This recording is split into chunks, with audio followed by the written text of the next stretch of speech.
Oi pessoal, aqui quem fala é o Diego Polo, tudo bem? Tô fazendo esse vídeo seguindo a filosofia do feito é melhor que perfeito e me contradizendo um pouco com a filosofia do Andrei, que o conselho a gente dá ele de graça e curtinho e a consultoria a gente cobra caro. Então vocês vão ver que eu separei muitas coisas legais para falar sobre um tema que eu batizei de gatilhos hipnóticos, que é o seguinte: a gente pegar o conhecimento que a gente já tem sobre os gatilhos emocionais, que o Érico e outras pessoas que trabalham com a fórmula de lançamento se baseiam no trabalho do Robert Cialdini, e levar além, colocar ele numa fórmula onde a gente vai poder utilizar de uma maneira mais consistente, identificar e conectar com o porquê do seu cliente, né? Aquilo que motiva ele de verdade, e criar uma conexão emocional. E seguir uma fórmula que a gente vai, uma fórmula científica que já foi pesquisada, comprovada, através de vários estudos de neuromarketing e comportamento do consumidor, para formular essa oferta irresistível que a gente vai apresentar para o cliente e em seguida fazer uma coisa que é muito importante: identificar e remover os 3 tipos de objeções mais comuns, que muitas vezes a nossa oferta está muito boa, só que a gente não está sabendo lidar com as objeções, então a gente perde para essas objeções que são naturais de toda pessoa diante de um processo de compra, né, de tomada de decisão. Então, o slide demorou para passar aqui um pouquinho. Novamente lembrando, né, não estou com o propósito de fazer a melhor apresentação em termos gráficos ou de qualidade de edição. Vocês vão ver que é um slide bem simples mesmo, que eu preparei aqui, mas como muitas pessoas me abordaram durante o evento e eu comentei sobre isso, as pessoas pegaram sacadas muito boas, então eu falei, cara, vou produzir isso logo, vou entrar nessa pilha de vamos fazer logo, vamos botar para rodar e vamos ajudar todo mundo a ter mais sucesso nesse aspecto, né?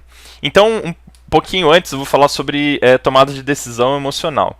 No próprio título eu já estou entregando, né, que os processos de tomada de decisão, eles são emocionais. Então, às vezes a gente pensa que as decisões são racionais, então o pessoal tem que ler todas as letrinhas minúsculas do contrato e ver tudo, só que isso não, isso vai estar correndo muito mais a nível de objeção. As decisões ocorrem no que é chamado de cérebro antigo. São regiões mais primitivas e mais simples do cérebro. Numa escala evolutiva, são regiões que já existem desde os répteis, depois evoluindo para os mamíferos até chegar no homem. Então, a gente toma decisões movidas pela emoção e depois a gente justifica de forma racional. Tem um neurologista brilhante português, chama Antônio Damasio, e eu gosto muito do trabalho dele. Ele tem uma frase muito legal que é assim: nós não somos seres pensantes que têm emoções, nós somos seres emocionais que pensam. Então, dessa forma simples, ele resume muito como o nosso cérebro funciona e, consequentemente, os processos de tomada de decisão. E nessas áreas estão as conexões emocionais dos grandes porquês, que foi aquilo que o Érico mencionou também do trabalho do Simon Sinek. Então, eu vou falar um pouquinho mais de como esse cérebro antigo funciona, né? Ele tem esses princípios de operação, então ele é egoísta. Ele vai sempre pensar assim: o que eu ganho nisso? Qual é a vantagem? Por que eu vou sair daqui para fazer tal coisa, né? Pensa assim num crocodilo, num lagarto que está largadão lá no sol e não vai sair de lá a não ser que tenha algum benefício para ele. Contraste. Ele vai trabalhar muito com contraste, então é bom, ruim, ganho ou perda, rápido, lento, todas coisas assim que vão estar claras, ou é isso ou aquilo, sem muitos talvez, sem muitas opções, é uma coisa mais clara mesmo, é ou não é. Concreto. Concreto no sentido de físico, tangível, né, que dá para você pegar com as mãos. Então, quanto mais você aproximar algo da pessoa, que ela possa pegar nas mãos e ver, pô, é isso, eu tô palpando, eu tô sentindo, eu tô olhando, mais fácil vai ser o processo de decisão. Então, se eu chego para uma pessoa e falo para ela, então você vai ter um ganho significativo na execução dos processos de qualidade assegurada do seu fornecimento. Pô, isso é uma coisa que, se a gente parar pra pensar na época do Homem das Cavernas, não tinha processo de qualidade, não tinha melhoria contínua, não tinha nada. Então é diferente de você chegar pra um cara assim e falar, tá vendo? Coloca essa roda no seu carro que além de ser mais bonita, ela é mais leve e vai chamar atenção, ela vai brilhar e além de tudo você vai sentir uma diferença no conforto quando você sentar no seu carro. Muito mais concreto, muito mais tangível, né? Começo e fim. Então, o nosso cérebro emocional, ele capta o começo da história, No meio ele se perde, então no meio a gente está falando as coisas, ele pode se perder, e no fim ele retoma a atenção. Então é muito importante a gente apresentar aquela mensagem que tem maior impacto no começo, e depois a gente retomar essa mensagem no fim, porque são isso as impressões que vão ficar. Ele é visual. Então ele gosta muito de imagens e de vídeos, né? Se a gente estuda a anatomia do nosso cérebro, a gente vê que aproximadamente 60% das estruturas que a gente tem dentro do nosso crânio são para processar imagens, para captar, processar e fazer associações. Então o elemento visual é muito importante, muito estimulante, né? E ele é emocional, ele responde a emoções. Ele não vai responder a listas, a características ou cláusulas, ele vai se conectar com emoções mesmo. Então, eu vou falar a fórmula dos gatilhos hipnóticos, que foi uma coisa que eu formulei, baseado no trabalho de 3 pesquisadores que estudam isso. Então, a fórmula, eu nomeei ela assim, IFI mais CE menos OBJ é igual a oferta irresistível. Então, o que é isso? O IFI é identificar o fator motivacional intrínseco. Eu vou falar um pouco mais, mas de forma resumida é assim. Todas as pessoas, tudo que motiva elas, vão passar por 16 fatores motivacionais que são intrínsecos. Eles são coisas que acompanham todos os animais, os mamíferos são parecidos, 15 deles a gente tem em comum com outros animais, só um que é a questão da realização pessoal, que é exclusivo do ser humano para a gente ter a capacidade de pensar e a gente ter cultura. Mas o resto são coisas assim, que você vai ler, você vai lembrar do seu cachorro fazendo isso, do seu gato, de qualquer outro animal que você já viu. Então, esses fatores motivais intrínsecos são o porquê.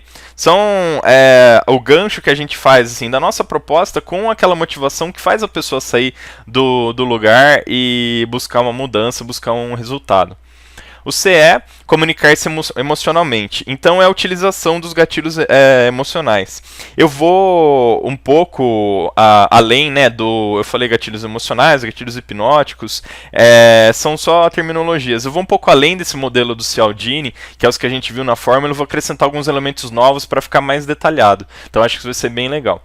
E o terceiro passo, que muitas vezes a gente não vê, é remover as objeções. Então a gente pode, muitos de nós estamos fazendo isso, oferecendo garantias cada vez mais ousadas, né? E a gente vê isso bastante nos programas maiores, mais caros, que eu devolvo seu dinheiro e pago mais, te dou uma hora de consultoria, 2, justamente para isso, para trabalhar essas objeções. Então a gente vai ver que tem 3 tipos de objeções, ver quais eles são, né? Então, vamos começar pelo primeiro passo, que é o IFI, né? Identificar os fatores motivacionais intrínsecos. Descobrir os porquês que movem seu cliente. Então, eu vou falar um pouquinho, para não ficar dando uma aula de psicologia para vocês, dos 2 tipos de motivação, né? A motivação intrínseca, que é o que a gente está preocupado aqui hoje, o que a gente vai falar, é o que vai ajudar a gente a se conectar com o porquê, e a extrínseca. A extrínseca são recompensas externas, então são dinheiros, estrelinhas. Eu coloquei o exemplo aqui da Super Nanny, porque a Super Nanny, quando ela é chamada para ajudar a educar alguma criança, ela trabalha muito com as motivações extrínsecas, por uma série de motivos, pela abordagem que ela usa, pelo referencial teórico dela, e até pela dificuldade de você fazer uma coisa mais elaborada, no sentido intelectual, com as crianças para mexer com a motivação intrínseca. Então ela vai fazer isso, ela vai oferecer recompensas, né? Essas recompensas podem ser coisas boas ou podem ser coisas ruins. Então a pessoa faz aquilo para evitar a dor, evitar o castigo, evitar ficar sem videogame, ficar sem a comida. Então as intrínsecas, elas são internas, elas estão relacionadas com elementos da sobrevivência, da busca pelo prazer e da fuga da dor.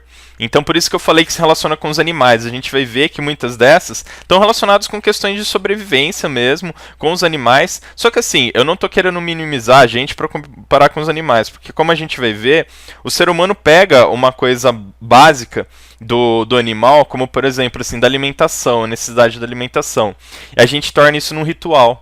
Então, a ceia de Natal, ou Hanukkah, para quem é judeu, ou outras ocasiões que tem essa tradição de estar a família reunida à mesa, o que é? A gente parte de uma motivação intrínseca, que é a alimentação. Você precisa comer para sobreviver. Só que a gente vai acrescentando elementos simbólicos, culturais, e isso ganha uma dimensão muito maior do que essa pura questão de sobrevivência, né? Então, esse modelo de 16 fatores intrínsecos que eu vou apresentar é de um pesquisador americano que chama Steven Hayes. Ele escreveu um livro muito legal para pessoas leigas que fala sobre isso, sobre essa motivação intrínseca, que chama Who Am I?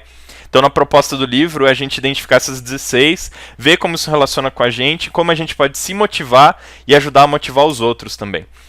Então eu vou listar eles, vou falar rapidinho para não tomar muito tempo, né? Eu coloquei em vermelho. Primeiro é o poder, que é a capacidade de influenciar os outros, né? Da gente poder causar uma influência na nossa família, no nosso grupo, na nossa sociedade. Segundo, a independência, autonomia, o direito de ir e vir, de poder fazer o que você quer na hora que você quer. Terceiro, curiosidade, conhecimento e descoberta. Procurar coisas novas, adquirir novos conhecimentos, novos sabores, novos lugares, novas pessoas. É a novidade. É aceitação, inclusão no grupo, na comunidade. Então, se sentir parte de um grupo, falar, não, eu pertenço ao meu bairro, à minha família, à comunidade religiosa que eu frequento, ao grupo do Fórmula de Lançamento. São maneiras de a gente vivenciar a aceitação. É o fator motivacional da ordem, é organização. Então não é só organização daquela coisa assim, você tá com a sua mesa organizada e tudo no lugar, mas também numa questão de segurança, né, de estabilidade, de saber, opa, as coisas vão acontecer da maneira como eu espero, eu vou ter uma rotina, não vai ser um mundo extremamente caótico que cada dia tem mais e mais imprevistos e gera um estresse enorme. Aqui eu coloquei como guardar colecionar coisas. Esse coisas pode ser coisas físicas, pode ser aquele cara que gosta de colecionar figurinha, álbuns, fotos, mas também pode ser o guardar, o colecionar na memória. Então pode ser uma pessoa que gosta de colecionar experiências, colecionar histórias para contar para as pessoas. Então isso é uma coisa muito interessante também. Tem o guardar, o colecionar físico, mas tem o guardar, colecionar abstrato, que é uma coisa que vai conectar muitas vezes com o cliente de uma maneira que você nem imaginava. A honra é lealdade à família. Então, vou distinguir aqui porque tem honra e tem família. Honra seria lealdade à família da qual você veio. Então, é aquela que deu seu sobrenome. É a que vem dos seus pais, seus avós. E manter essa tradição. É tradicional da minha família é tradicional de tal bairro, de tal cidade, de tal lugar, de tal grupo religioso. Então, nesse sentido, a família que veio antes da gente, a gente honrar essas tradições, manter essas coisas que foram passadas de pai para filho. Mas até chegar na gente. Que depois a gente vai ver que a família que a gente constrói é uma outra. Idealismo, que é uma questão exclusiva do ser humano, e isso, os animais, eles não têm isso, por mais que às vezes a gente interprete as ações deles, né, eles não têm elementos, né, cognitivos, o cérebro desenvolvido para poder vivenciar esse idealismo. Então é justiça social, você trabalhar por uma causa, você se sacrificar por algo maior que você. Isso é uma coisa que motiva a gente, e é uma coisa muito interessante, porque a gente pode considerar isso, assim, uma das áreas mais nobres e mais evoluídas. Então, assim, por um lado, ela é muito abstrata, então é difícil você abordar ela de uma maneira emocional, mas quando você pega, ela passa por cima de todo mundo, né? Tem uma frase muito legal que eu gosto do Nietzsche, que é um filósofo, que ele fala algo mais ou menos assim: com um porquê suficientemente grande, né, suficientemente forte, uma pessoa tolera qualquer como. Então, assim, se você está muito motivado, você quer conseguir conquistar aquilo, você supera as adversidades, você encontra os recursos e você acaba fazendo aquilo acontecer. Isso se encaixa no fator motivacional do idealismo. Contato social é companhia, é sair, falar com os amigos, conhecer o pessoal do Fórmula, conhecer pessoas novas, tá sempre, não ficar dentro do seu casulo, por mais que tenham pessoas que são mais introvertidas, preferem ficar em casa e tal, é difícil alguém que consiga ficar muito tempo sem nenhuma forma de contato social. Família é criar os seus filhos, então a família que você cria, sua esposa, seu marido, se encontrar com ele, criar seus filhos e criar a sua família, a sua história. Então é um pouquinho diferente, apesar de trazer os elementos da honra, a estrutura da sua família. Status, que é a posição social que você tem na sociedade, num grupo, naquele contexto pequeno, no seu trabalho, no seu nicho, por exemplo, é um desejo de status. A vingança. A vingança não é uma coisa necessariamente negativa, ela pode ser negativa, e a gente sabe que a vingança, assim, ela pode mobilizar muitas pessoas. Tanto que se a gente parar para pensar recentemente, teve aquela novela Avenida Brasil que foi um sucesso de público, de audiência, e o tema principal dela era vingança. Então é um fator motivacional, uma coisa que por mais que tenha uma conotação negativa, a gente não pode ignorar. Mas como eu vou mostrar no exemplo depois, a vingança ela pode se manifestar de uma maneira positiva e inspirar as outras pessoas. Então algumas pessoas já devem até ter uma ideia de quem eu estou falando, né, que deu esse exemplo. Mas depois depois eu vou entrar em mais detalhes. Romance, então é beleza, relacionamento, e o romance vai além só da relação com outras pessoas, mas também com o mundo como um todo. Então a gente admira a natureza, a gente admira a beleza das coisas, esses elementos. Alimentação é aquilo que eu falei da comida, então desde a coisa simples de matar a fome até o simbólico, é o prazer pela comida, você gostar de se alimentar, você gostar de ter alguma coisinha diferente, né, de viver essas experiências. Atividade física, que é o exercício, então a gente se exercitar, a gente botar os nossos músculos para correr, fazer funcionar.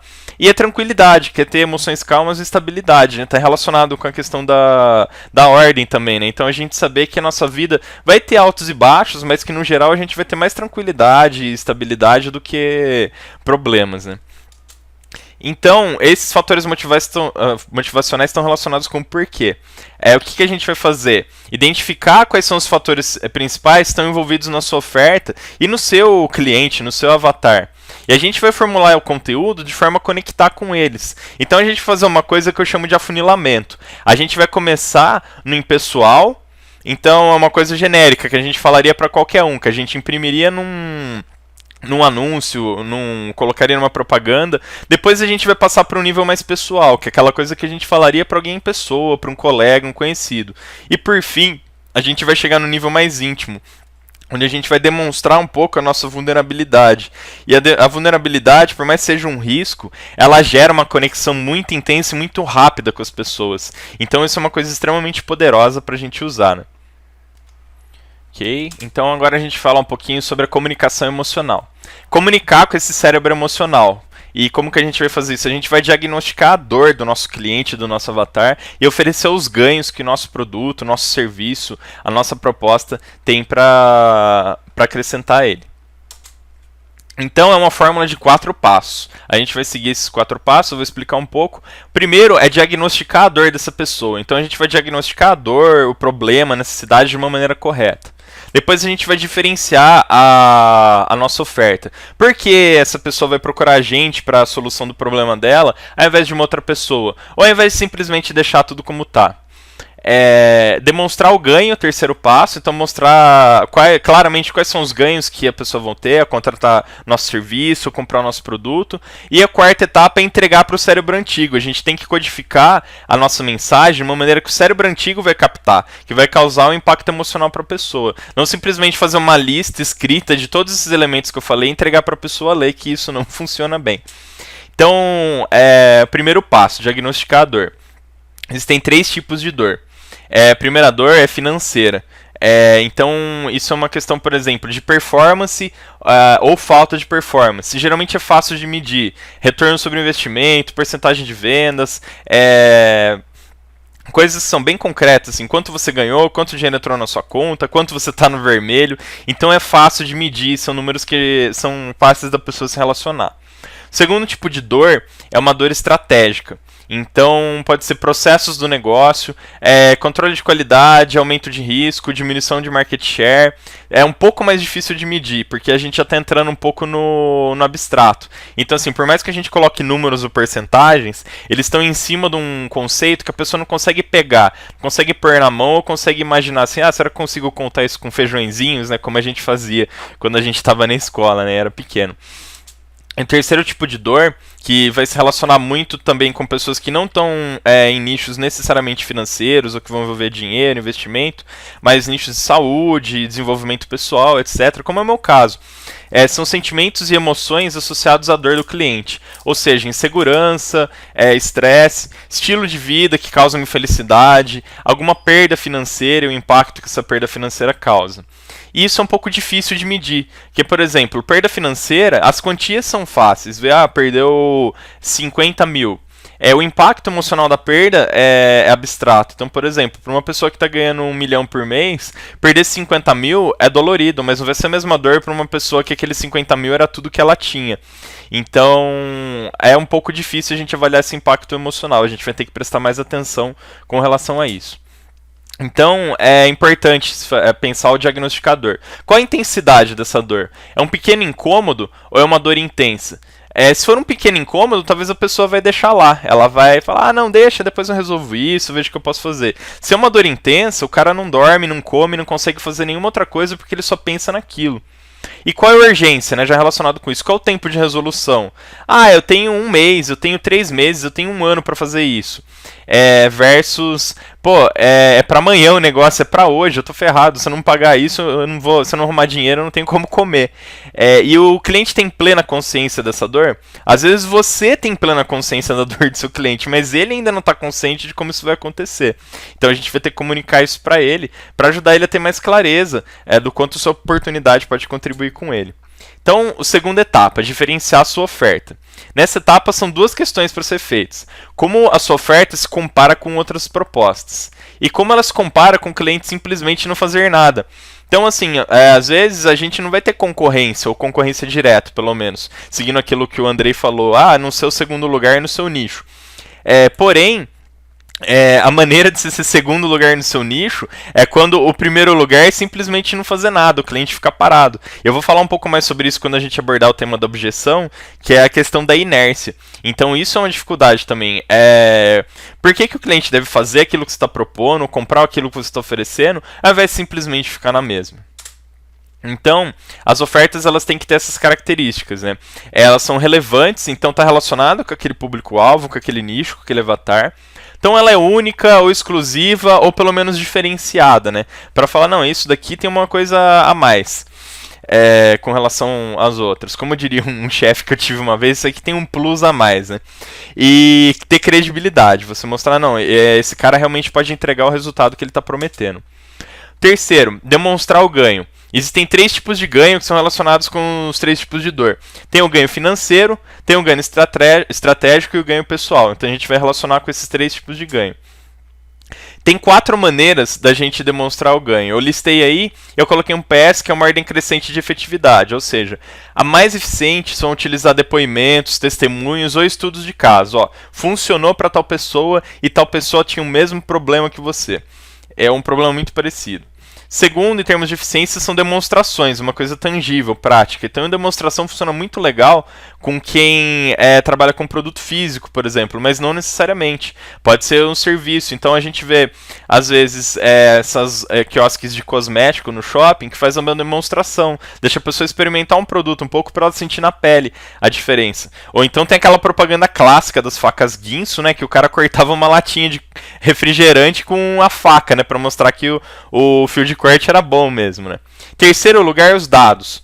Os dados têm um problema que eles podem gerar muita resistência, né, muita objeção a nível racional. Então, se você focar só em dados, pode acabar acontecendo isso. Vai ficar uma coisa muito mental e a pessoa não vai conseguir se conectar com aquilo emocionalmente. E uma visão. A visão está em último porque ela é mais difícil de encaixar. Porque vai ser difícil você encontrar uma pessoa que tem uma visão que está ressoando perfeitamente com você. Só que a partir do momento que essa pessoa concorda com você, ela está alinhada com a sua visão, vocês têm um porquê compartilhado, ela não vai precisar de dados, ela não vai precisar de demonstrações, ela não vai precisar de depoimento e nem estudo de caso. É aquela história assim, eu gosto de você, o que você lançar eu quero, eu vou comprar, eu tô dentro, o que a Apple lançar eu vou querer ter. Então não importa se os dados, a análise técnica mostra que o Android vai ser melhor, ou as demonstrações mostrando que a performance dele não é tão boa assim, ou depoimentos de gente que o negócio explodiu, quebrou e não funcionou direito. Não tem dessa, eles compartilham a visão da Apple ou de qualquer outra marca, então é o que eu quero e não me importa todos os outros dados, porque a conexão emocional está muito grande nesse nível. Então o quarto elemento é entregar para o cérebro antigo. E isso tem 2 etapas que você faz isso, são 6 blocos de construção da mensagem. Então a mensagem que a gente vai entregar, ela tem que seguir esses 6 blocos de construção e depois utilizar 7 amplificadores de impacto. Os amplificadores de impacto é assim, a partir do momento que já está pronto, né, a construção da sua mensagem, que vai ser a sua oferta irresistível, esses amplificadores você vai dar um brilho, né, um adicional para ele ter certeza que ele vai estar com o máximo de eficiência possível, gerar o melhor impacto emocional. E eu coloquei uma carinha aqui, né, que esses daí vão ficar para a próxima. Uma por questão de tempo, que é uma questão, são mais complexos para explicar, teria 13 tópicos para explicar e depois mais os exemplos, então eu não vou entrar em detalhes, mas quem tiver interesse pode falar comigo depois para aprender um pouco mais sobre isso, né, sobre essa maneira de formatar a sua mensagem para entregar de uma maneira mais emocional. E como um bônus para falar assim, pô, mas o Diego não ensinou nada, né? Então eu trouxe aqui uma pesquisa das 12 palavras mais persuasivas. Elas foram testadas, né, com exames de laboratório, avaliando a reação cerebral das pessoas, né, dos sujeitos e emocional, no inglês. Mas lendo elas a gente vai ver que no nosso idioma, no português, não está muito longe, que elas também vão ser mais persuasivas. Se tiver, vai ser uma ou outra que tá aí, que não está aí, que também não vão funcionar. São essas palavras: você, dinheiro, economizar, saúde, segurança, amor, novo, resultados, fácil, descoberta, comprovado e garantia. Então, se nas chamadas, por exemplo, dos títulos de e-mail para páginas de captura, ou até mesmo na formulação da sua oferta irresistível, você conseguir encaixar essas coisas, pode ter certeza que o cérebro da pessoa já vai reagir bem a isso, já vai captar a atenção. E agora a gente vai entrar na terceira e última etapa da fórmula, que é remover as objeções. Então, esse conceito que eu uso é do autor chamado Eric Knowles. Ele lançou um livro muito bom, mas muito denso, né, técnico, chama Resistance and Persuasion. Então ele é assim, o Robert Cialdini, ele é uma das maiores autoridades sobre persuasão, a maior autoridade acadêmica sobre persuasão no mundo. E ele que escreveu os livros sobre influência, ele fala sobre os gatilhos mentais. Só que as estratégias que ele ensina, e o que a gente estava vendo até agora na comunicação emocional, é o que esse autor chama de estratégias alfa. Então, alfa no sentido de atração, de convencer, de persuadir e de ser o primeiro. Então, a primeira coisa que a gente faz é colocar esses fatores para convencer a pessoa. Ele estuda como remover a resistência. Então tá, você apresentou tudo isso, gastou todas as suas armas, usou todos os seus truques e agora o cara tá com uma resistência. Como que você faz? Não vai ser na porrada, usando uma estratégia alfa que você vai fazer, mas vai ser na estratégia ômega, que são as coisas que estão no final ali, remover as objeções, remover a resistência com um jeitinho, né? Então eu vou falar sobre esses tipos de estratégia agora. Então existem 3 tipos de estratégias ômega, né? O primeiro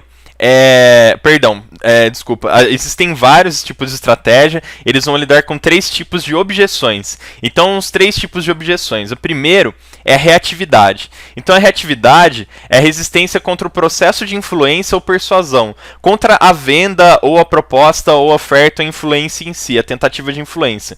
Então, um exemplo clássico disso, que a gente ouviu muito durante o fim de semana: tal pessoa está no palco para vender alguma coisa para mim.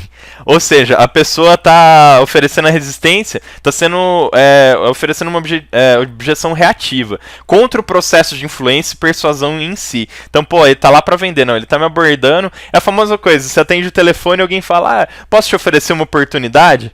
Você já sabe que vem, você já sabe que a pessoa vai querer vender alguma coisa para você. Então, o próximo tipo é o ceticismo. Então, é resistência contra oferta ou proposta. Então, assim, a pessoa nem liga pelo fato de você estar vendendo alguma coisa para ela, oferecendo algum serviço, alguma solução. Porém, ela está cética com relação à oferta, à proposta. Então, vai entrar na história assim: pô, é bom demais para ser verdade. Eu tô achando isso meio complexo, vai ser meio complicado para eu usar. O prazo não está compatível com aquilo que eu quero. Não, o preço está muito caro. Então, o cético é aquele cara que vai ver todas as linhas, vai ver todas as especificações técnicas, ele já vai olhar e falar: opa, peraí, tem alguma coisa que não tá legal, que não tá batendo comigo aqui. E a terceiro tipo, que é o terceiro, é o tipo mais difícil até, é mais complicado de se trabalhar, que é a inércia. E a inércia é o que? É resistência a qualquer tipo de mudança. Então isso que é complicado. Às vezes a pessoa, ela não acredita, ou ela não quer, ela não está disposta a mudar de qualquer forma, qualquer sentido. Então isso é uma resistência difícil que a gente vai ter que superar, porque a pessoa assim: eu acho que isso aí, tudo bem, ele está me vendendo esse produto, ou oferecendo esse serviço. E eu acho que essas especificações, assim, acho que tem uma coisa que tem potencial para funcionar, mas não vai funcionar para mim. Ou então, pô, vai dar muito trabalho, eu vou ter que que reformular um monte de coisa, vou ter que repensar, vou ter que refazer estratégia, eu vou ter que fazer contato, eu vou ter que gastar mais com isso. E, pô, antigamente era muito mais fácil, né? Então isso é uma coisa assim, você quer identificar um cara desses da turminha da inércia, você fala, pô, antigamente era muito mais fácil, né? Não tinha que fazer página de captura, não tinha que fazer oferta irresistível, não tinha que ter lista de e-mails, não tinha que fazer funil, não tinha que criar vídeo de conteúdo pré-lançamento, não tinha que ter carrinho de compra, não tinha que ter nada disso, né?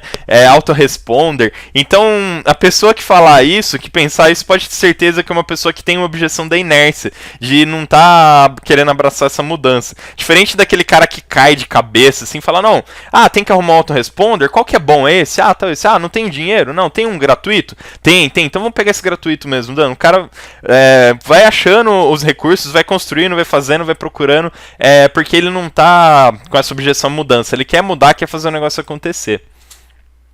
Então, para ilustrar isso melhor, eu resolvi fazer um pequeno estudo de caso, falando da palestra do Joubert. Porque, assim, eu confesso que foi muito fácil fazer essa análise, porque a palestra dele ele foi muito carismático. Pela minha opinião, acho que de muitas pessoas, ele foi uma das pessoas que causou a melhor impressão, que as pessoas gostaram bastante, se conectaram com a história dele. Então eu resolvi pegar ele para analisar de acordo com essa fórmula que eu tô falando. Então, nesse caso específico, eu tô falando da palestra dele que ele falou. Então, primeira coisa, os fatores intrínsecos. Ele abordou todos esses que eu listei aqui: poder de influenciar os outros, independência financeira, independência que o outro idioma traz para você, curiosidade, aprender coisas novas, tá lendo, tá aprendendo, o mundo que saber inglês abre para você, aceitação. Você ser aceito numa comunidade, você trazer as coisas. Guardar, colecionar as coisas. Então, por exemplo, ele colecionou as imagens da casa dele como era antes, como que dos carros que ele tinha, das memórias, das faixas que ele pendurou em São Paulo. Honra, lealdade à família, a questão dele falar, pô, eu vim de uma família que não tinha nenhum privilégio financeiro, eu tive que ralar muito, tive que trabalhar desde cedo. Idealismo, justiça social, que ele falou, pô, eu acredito que as pessoas devam aprender inglês mais rápido, que o inglês deve ser mais acessível, e quando ele foi buscar jovens de escolas de periferia, escolas públicas, para trabalhar junto com ele. Contato social, então é de estar cercado de pessoas, amigos, a equipe de trabalho dele, o pessoal do Mastermind e todo mundo que ele acaba conhecendo e influenciando. Família, ele falou muito de família, ele trouxe muita família, mostrou os filhos, falou da importância deles. Status, a questão dele lutar para ter status, depois ele perder esse status, o quanto foi dolorido, depois ele recuperar e depois mostrar provas assim do status dele conhecer celebridades, né, de tirar uma foto com o Marcelinho Carioca. Foi uma coisa até que me trouxe muito felicidade, porque assim, eu sou palmeirense e ver o Marcelinho sempre me deixa feliz ao invés de incomodado, né, porque me lembra um dos momentos mais bonitos da história do meu time, que eu tive o prazer de ver, que foi na Libertadores de 2000, né. Mas enfim, vou continuar aqui para não criar muita inimizade com o resto do pessoal.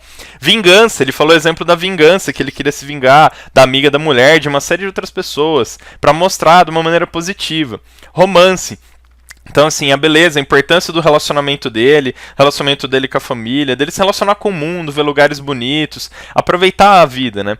Alimentação também, ele falou da festa, o banquete, comemoração, todo mundo reunido. Atividade física, ele mencionou, por exemplo, pô, quando eu saio pra correr é porque eu preciso das minhas ideias. E a tranquilidade, que foi o que ele alcançou depois de trabalhar com tudo isso. Então ele conectou, trazendo a história dele, ele conectou isso na gente. Então todo mundo pensou nos seus exemplos de status, de vingança, de romance, alimentação, atividade física, tranquilidade, todos os outros que eu citei anteriormente. Em seguida, comunicação emocional. Como ele diagnosticou a dor? Falou dos primeiros empregos, que ele ganhava pouco, ele trabalhava muito, ele sofria, um chefe que não valorizava ele. Depois ele falou a questão de ter um filho cedo, que é um desafio que algumas pessoas têm. Às vezes isso muda completamente o rumo da pessoa, né? Conquistar alguma coisa e depois perder. E depois lidar com a inveja das pessoas e lidar com as cobranças também. Cobrança, inclusive, é um nível judicial, né? E querer sempre o melhor para a família dele. Então, são dores que todos nós estávamos lá, tinham em maior ou menor intensidade, mas a gente tinha isso em comum com ele. Diferenciar a oferta. Então ele falou das 5 chaves, né, que foram usadas por pessoas que ele admirava e tinham resultados. E ele falou, se não tivesse usado aquilo, se não tivesse seguido aquilo, ele teria perdido tudo, inclusive a família, porque ele acreditava que se ele perdesse o imóvel dele, a casa, a família não estava pronta para reagir, então ele ia perder tudo. Então, pô, o custo de não fazer nada seria perder tudo para ele. Demonstrar o ganho. Então ele falou do ganho financeiro, dezenas de milhões de reais, a casa, os carros, as viagens e o estilo de vida. O estratégico, o negócio que estava mal, se reergueu, ele conseguiu recuperar um negócio que estava ruim das pernas para ficar melhor do que era antes, montar uma equipe. E os ganhos pessoais, a tranquilidade, a estabilidade financeira, a segurança, poder aproveitar com a família.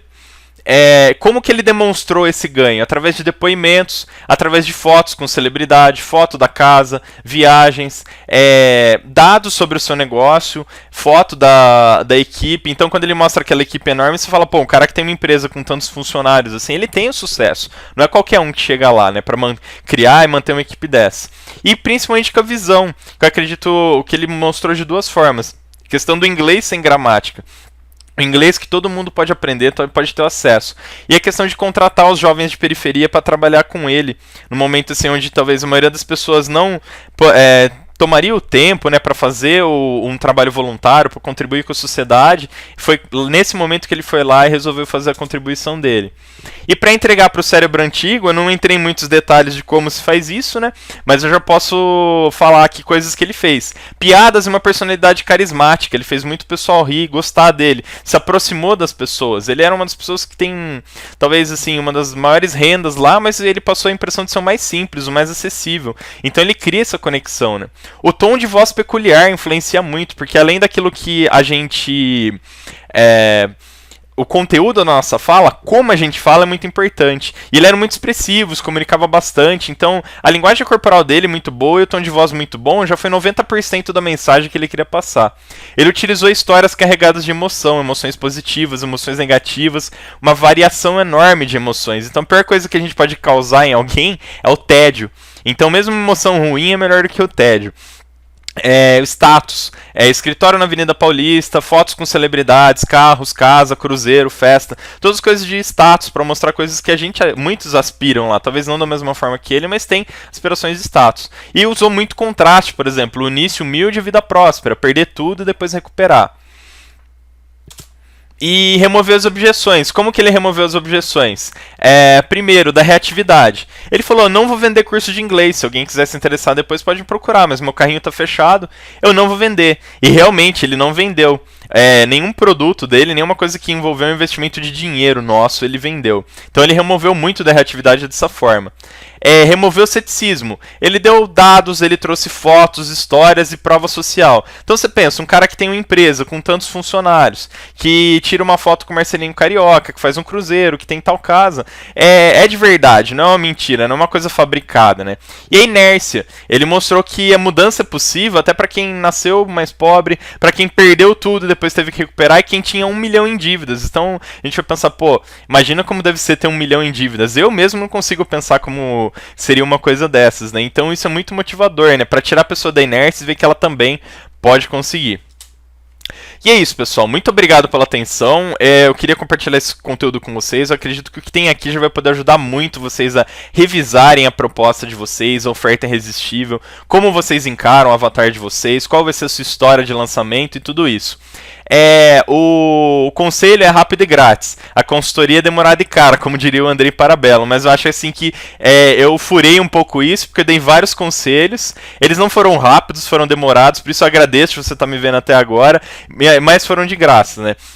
E se vocês quiserem se aprofundar ainda mais, saber mais sobre isso, ver como eu posso ajudar nesse sentido, entre em contato comigo pelo Facebook. Eu tô na comunidade, eu tô no grupo, perdão, do Facebook, da Fórmula, só procurar Diego Polo lá, ou entrar direto no perfil e mandar uma mensagem. Então é isso, eu deixo um grande abraço para todo mundo, foi muito bom estar com vocês, conhecer com vocês, muito obrigado a todos que me permitiram falar sobre isso, ver um assunto que interessa, que pode colaborar com as pessoas, é uma coisa que eu sou apaixonado, eu adoro estudar sobre neuromarketing e comportamento do consumidor. E é isso aí, muito sucesso para todos e um lance!